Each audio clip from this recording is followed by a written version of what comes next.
तो माता जानकी जी से निवेदन करते हैं तुलसीदास जी महाराज, ताके जुगपद कमल मनावो जास कृपा निर्मल मति पावो।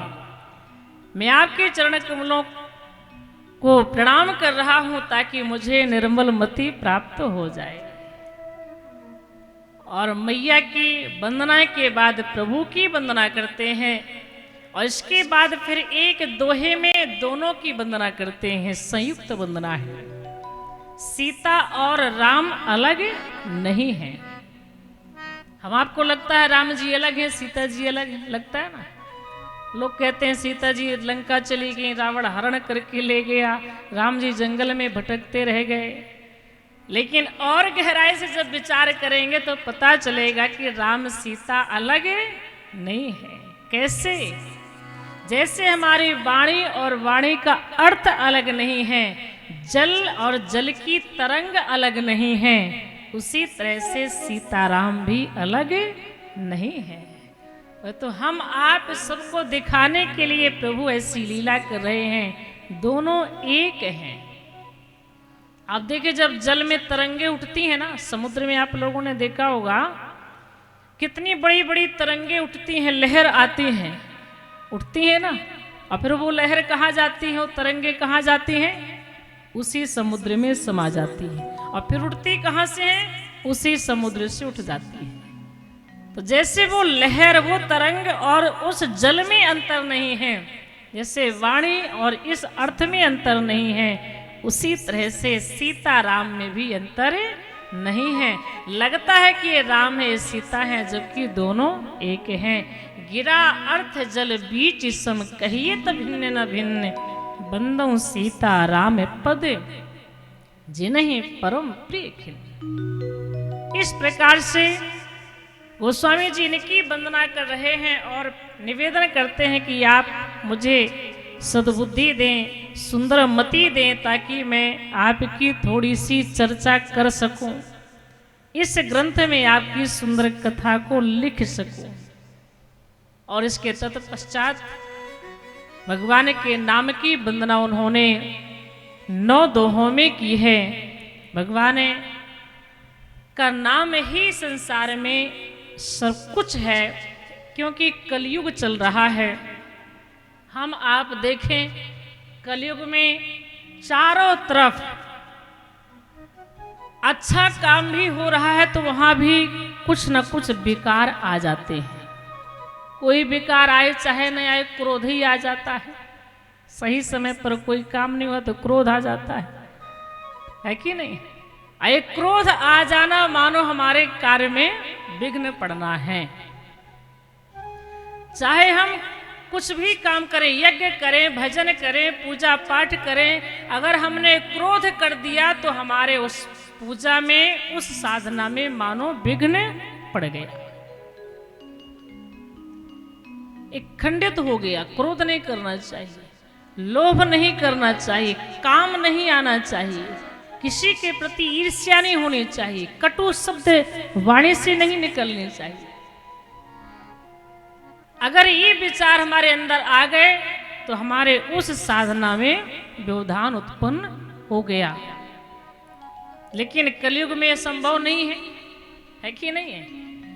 पहले के जमाने में आप देखें, अयोध्या कांड के प्रसंग में आपको प्रसंग मिलेगा कि पहले के जमाने में जब किसी को गुस्सा आती थी ना, कोई जब नाराज हो जाता था तो ये नहीं कहता था कि मैं नाराज हूं, मैं गुस्सा हूं। फिर एक कमरा बना रहता था महल में, उस कमरे में जाकर के वह बैठ जाता था। तो जितने लोग और हैं सबको पता चल जाता था कि आज ये नाराज है, आज ये गुस्सा है। एक भवन रहता था जिसका नाम था कोप भवन, जहां माता कैकेयी जी जाकर के बैठती हैं।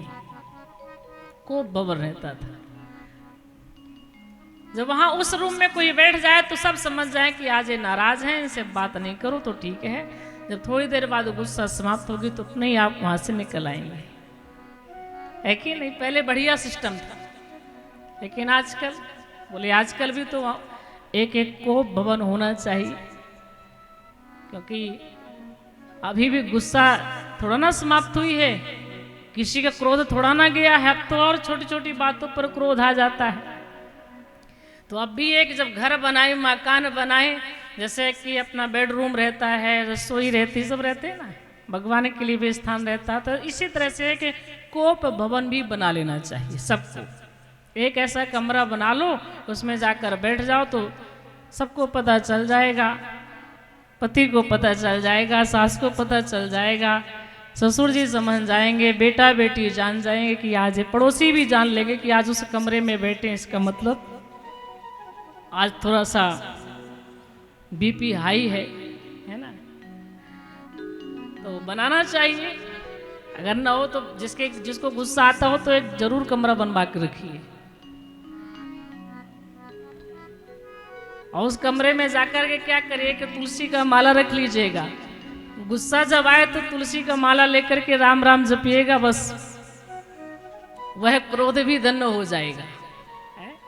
वह जो क्रोध है वह भी धन्य हो जाएगा, क्योंकि क्रोध के कारण हम राम राम जप रहे हैं, तो वह भी धन्य हो जाएगा। एक बढ़िया छोटा सा कमरा बनवा के रखिए। संत महात्माओं ने कहा अब कमरा बनवाने की जरूरत नहीं है। क्यों? क्योंकि पूरा भवन ही कोप भवन है। अब तो पूरा भवन ही कोप भवन रहता है। विश्राम कक्ष में जाते हैं, वहां बड़े गुस्से में जाकर के अपने कपड़े यहाँ वहां फैलाते हैं, फेंकते हैं। रसोई घर में गए, 2-4 बर्तन यहाँ वहां फेंके, खटपट हुई। भगवान जी के पास में गए तो भगवान जी को वहां पर भी फूल चढ़ाना है तो कुछ और चढ़ा देंगे, उनको ही पटक देंगे, ये भी अभी बैठे, इनकी पूजा करनी है। अब तो पूरा भवन ही कोप भवन बना है, अलग से बनाने की जरूरत नहीं है। लेकिन मैं कहती हूँ कि आप अलग से बनवा कर के रखिए, कम से कम हमारी जो नेगेटिव जो एनर्जी रहेगी कम से कम एक ही स्थान पर रहेगी। जब गुस्सा आए तो एक स्थान पर बैठ जाइए, सारे घर तो कम से कम उससे नेगेटिव एनर्जी से दूषित ना हो, प्रभावित ना हो। आप एक ही जगह बैठ जाइए। और ध्यान रखिएगा, गुस्सा करने में जब हमें आता है, क्रोध आता है ना, तो हमें उस समय सबसे बड़ी शक्ति किस लिए चाहिए पड़ती है? ताकि हम शांत रहें। चिल्लाने के लिए शक्ति की आवश्यकता नहीं पड़ती है, उस समय शांत रहने के लिए हिम्मत की, शक्ति की आवश्यकता पड़ती है, और शांत रहा नहीं जाता है।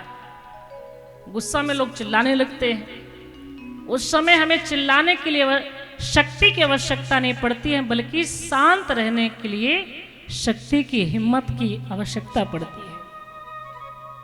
तो मैं तो आपसे यही कहूंगी कि आप उस समय एक कमरे में जाकर बैठ जाएं, बस अपने आप क्रोध चला जाएगा। क्रोध आया है तो जाना है उसको, ऐसा नहीं कि हमेशा रहेगा, आया है तो जाएगा। चाहे आप किसी को गाली दे दें, किसी को थप्पड़ मार दें, चाहे किसी के सामने चिल्ला दें, लड़ाई कर दें, या शांत बैठ जाएं, चाहे जैसे हो, क्रोध जाएगा। शांत बैठेंगे तो जाएगा, चिल्लाएंगे तो जाएगा। तो हमारी भलाई किसमें है? हमारी भलाई इसमें कि हम शांत बैठ जाएं। अगर क्रोध में चिल्ला देंगे, किसी को गलत शब्द निकल जाएंगे, तो सामने वाले को भी कष्ट होगा, उससे भी दुख होगा, और हमारा तो नुकसान हो ही रहा है।